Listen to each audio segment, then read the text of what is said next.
ఇప్పుడున్న వివాహ వ్యవస్థ ఎలా మారిపోయిందంటే అండి, అసలు వివాహ వ్యవస్థ అంటేనే ఒక అస్తవ్యస్తంగా తయారైపోయింది.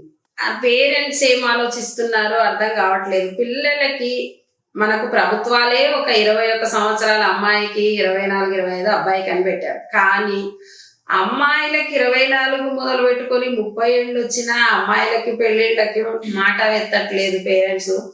అబ్బాయిలకి ఇంకా సెటిల్ అవ్వాలి అని 30 ఏళ్ల నుంచి మొదలుపెట్టి 40 ఏళ్ల వరకు చూస్తూ ఉన్నారు. ఇది ఎంతవరకు సమంజసం?